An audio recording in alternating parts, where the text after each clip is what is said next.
so rule of thumb when we chat, you just look at me. Mm-hmm. The first thing that I would love, though, go ahead and tell me your name and your title with the department as well. Okay. Okay, you can go ahead. Okay. Detective Robert Chisholm, and I'm with the homicide section. Okay, and so today we're talking about the story of April Liss. I feel like it's a story we've shared over the years, but I feel like when it comes to missing people, this is one that's, I don't know if it's rattled the department or it's just been a big one. I've seen, like, I went to and I visited the exploited and missing child unit like a couple weeks ago, and they still have her poster up, in their offices. Sure. So kind of walk me through everything with April's case. What do you guys know about it? What can we share with people? Sure. Well, we know April was a young lady, did not have much in the way of adult guidance in her life. She hadn't been living with her parents for some time when she went missing. She was living with a friend of her mother's and her boyfriend in an apartment down in the Pawnee and Broadway area.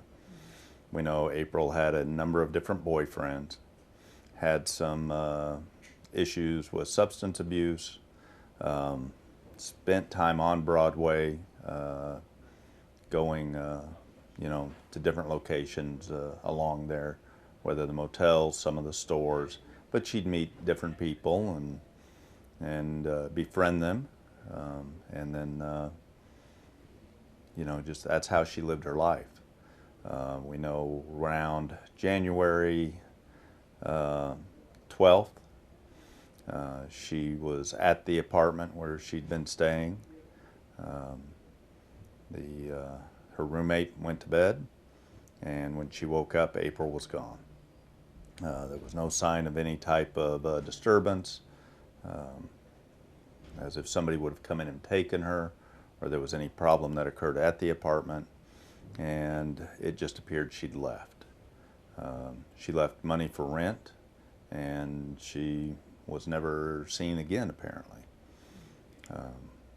We know over the years there have been a couple of people who have claimed to have seen her. Really? But that not recently. It would have been something they would have said, well, I just heard about this, but I saw her back then, and this would have been years later. Nothing that could have been followed up on, nothing that gave us any clue as to where to look for to prove or disprove what these people were telling us. We know that,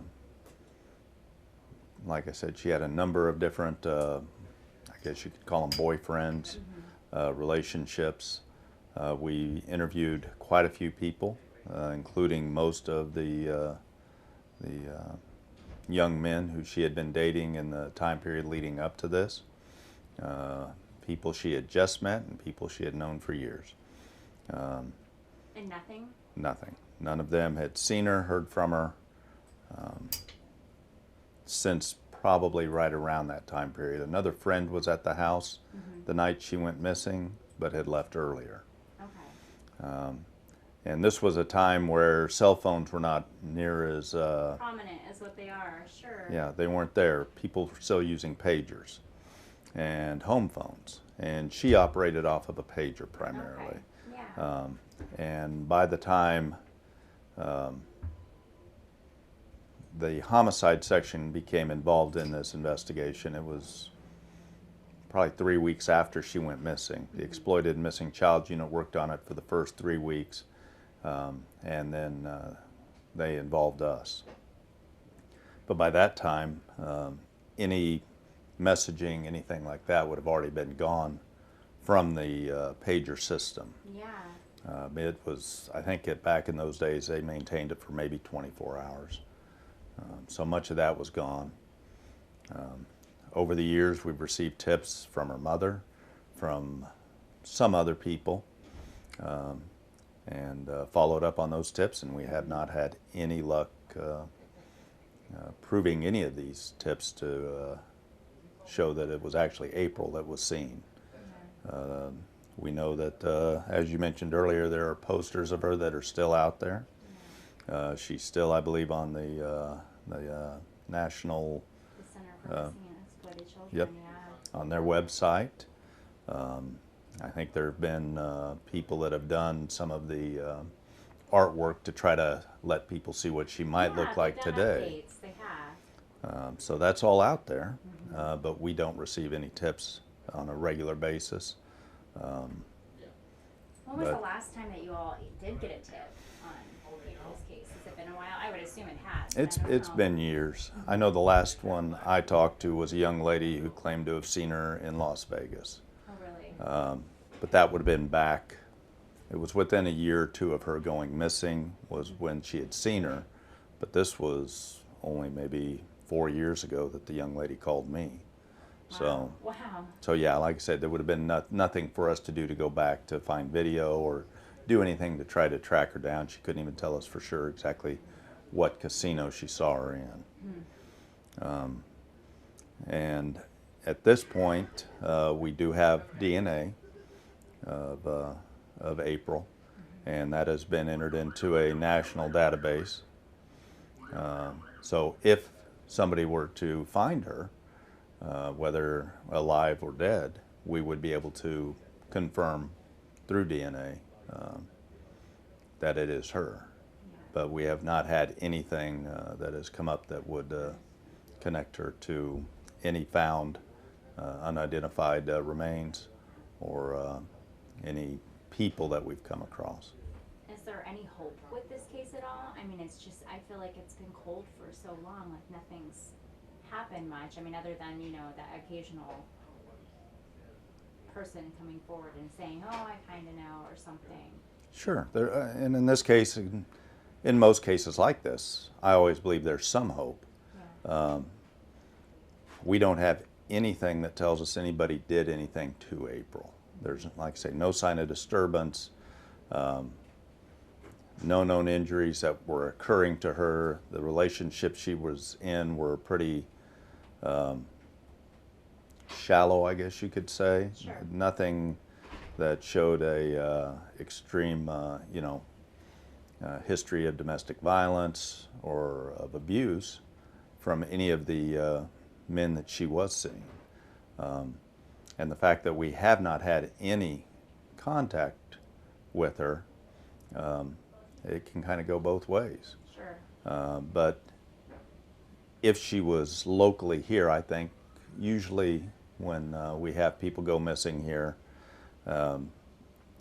who die in this area, who are found deceased later, they're usually found fairly recent to the event, within months.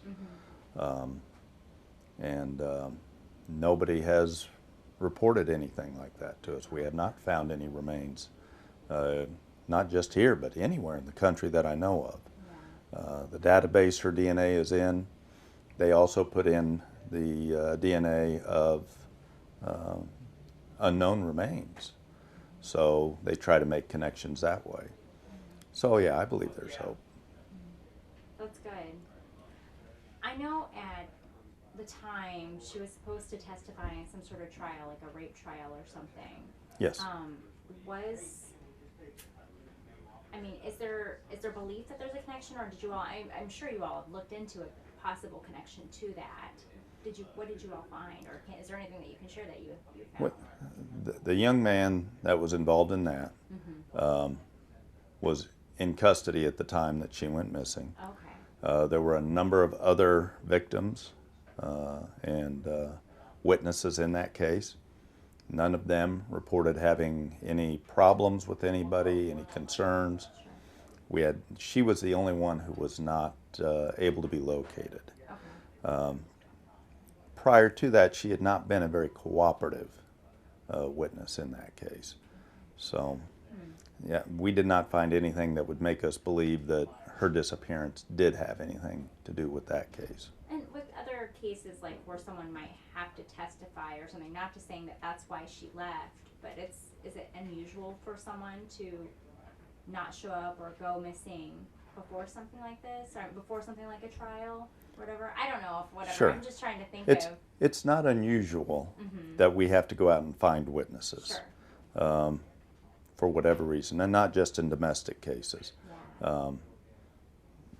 You know, after, 6 months, a year down the road, people just maybe aren't as interested as they were at the time that something happened. Their lifestyle changes, or it's getting better or getting worse, and we have to go find the witnesses. That's pretty regular. One thing that I read, and this is just an article I've seen from her mom. I mean, I've looked at so many stories over the years with her mom's interviews and stuff, but I think at one point she said that she kind of wondered if maybe human trafficking or something like that was a part of why her daughter disappeared. I don't know. I mean, I'm sure you looked up a million different theories.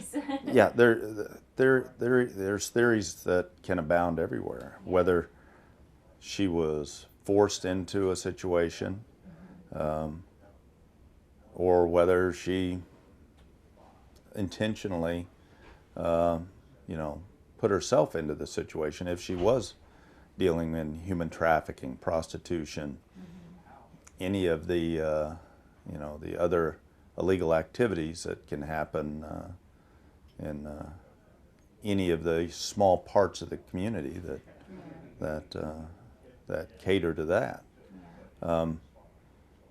We don't know. Like I say,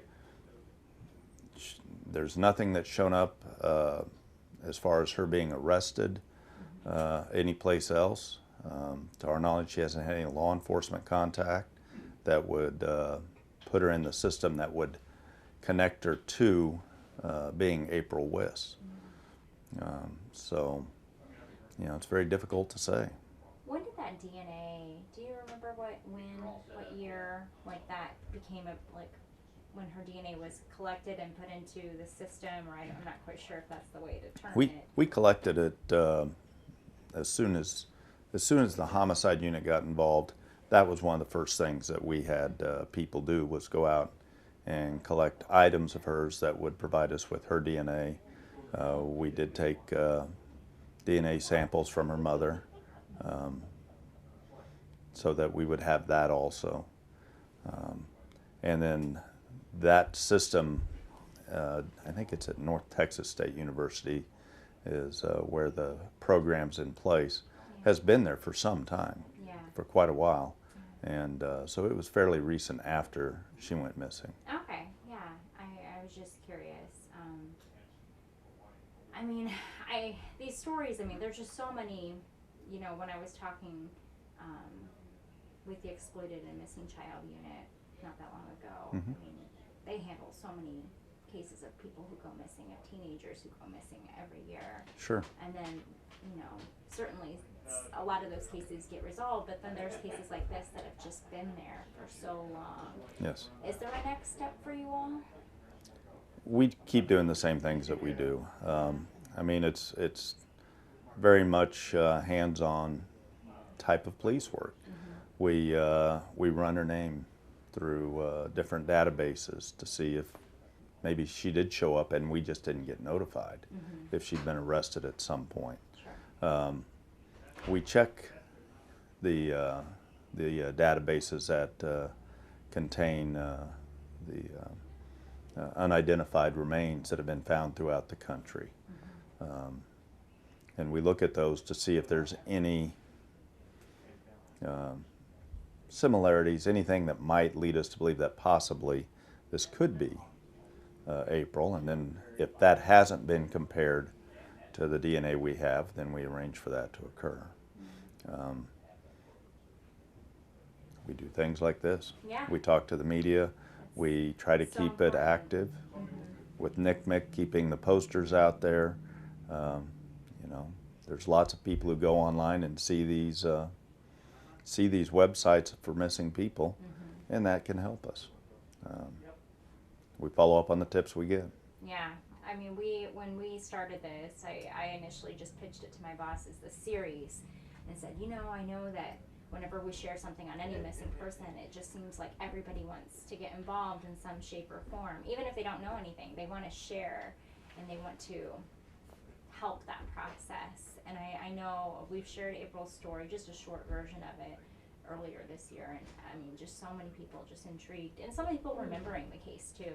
Sure. So, I mean, I think that's great, although, I mean, so many people I know don't know of her story as well, so to have the opportunity to introduce it to them is, I feel like it's a privilege to be able to do that, so.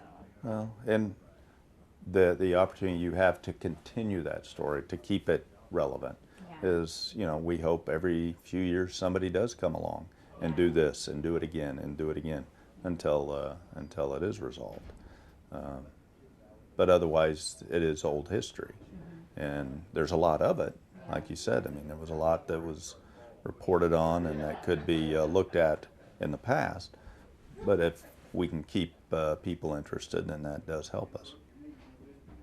Do you think someone out there in this community knows something? I'm sure somebody knows something. People just don't disappear. You know, they take up space, they exist, or somebody did something to her, and that person would know. I'm hoping that we can reach that person somehow. Somebody I that don't knows know. something. Someone knows something. I'm trying to think of anything. Okay, so within homicide, you investigate. I mean, I want to put this on at least to explain to people. You handle missing persons cases and obviously homicides. Yes, we handle A lot of different things.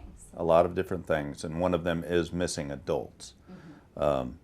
In this case, when it was first signed to the Exploited and Missing Child Unit, because they work the runaways. Yeah. And since April was a juvenile at the time she went missing, that's automatically going to be considered a runaway. Yeah.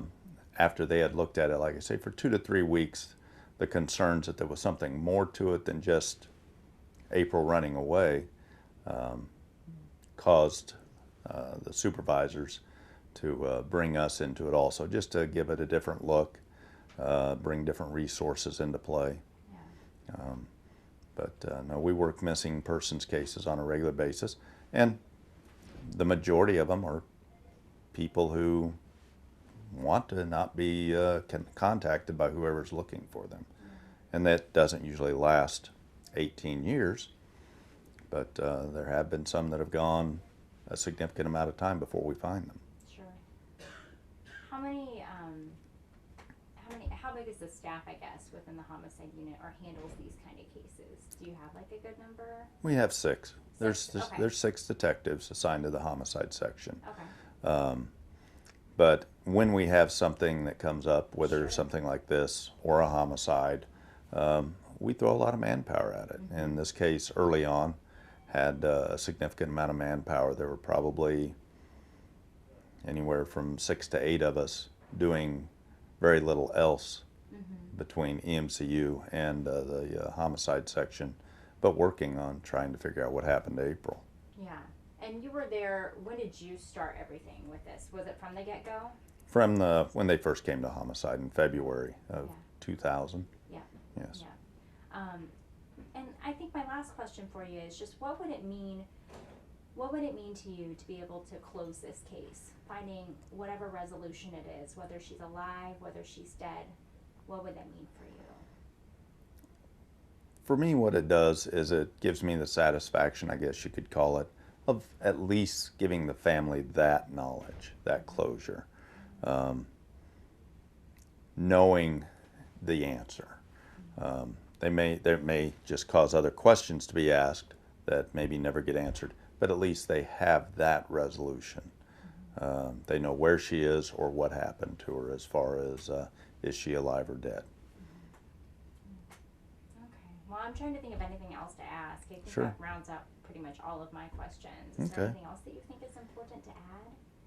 No, I mean, you know, these are, like you say, these are just very difficult sometimes because sometimes people don't want to be found. Right. And I get it, you know.